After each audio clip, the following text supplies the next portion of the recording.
Mani alikuwa mtu mmoja maarufu sana, jina lake lilikuwa anaitwa Yesu. Gave up the dead. Watu walimpa majina mengi, lakini sisi tunamuita Emmanuel, yani Mungu pamoja nasi. Alitabiri siku za mwisho jinsi itakavyokuwa. Alieleza ni pamoja na watu kufufuka na kuvishwa mavazi mapya. Lakini pia alisema unabii mwingi sana, na katika yote aliyazungumza kwa sasa 95% yamekwisha timia. Ni machache tu bado yamebakia.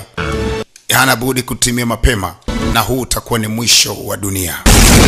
Siku hiyo itakuwaje? Kama ambavyo Biblia inasema kwenye kitabu cha Mathayo 24, malaika watasimama katika pande 4 za dunia wakipiga tarumbeta na kuwakusanya watakatifu wote, wale ambao waliishi katika maisha ya matakatifu wakimwamini Kristo. Lakini wakati ule ataonekana mwana wa Adamu, Kristo Yesu akishuka. Baada ya kusanya matukio duniani kote, na alileta kwetu, nasi tunaileta kwako kama ilivyoandikwa.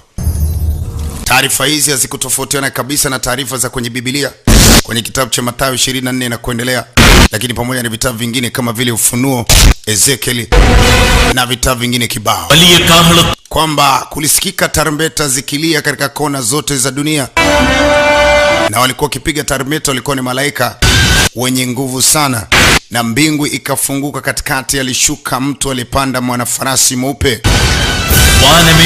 na mtu huyu alikuwa amevaa vazi la utukufu lenye rangi nyeupe na nyekundu, lakini pia kichwani mwake alikuwa amevaa taji la utukufu. Na huyu ndiye aliyetabiriwa na alisema nitarudi, nani? Yesu Kristo, mwana wa Mungu aliye hai.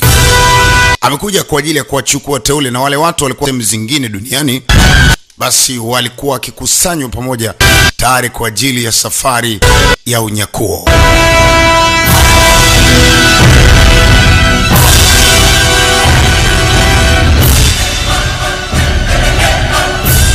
Huku ni India pia, nao waliona kama vile tulivyoona kule Kigamboni. Huyu alikuwa zake mchana anasoma kitabu, anashangaa ghafla kitu cha ajabu kinapita mbele ya macho yake. Ni ajabu, ni mshangao. Alikuwa si mwingine bali ni simba wa kabila la Yuda, mwite Kristo Yesu. Aliondoka kama mwanakondoo, lakini sasa anakuja kama simba kwa ajili ya hukumu na jopo kubwa la malaika.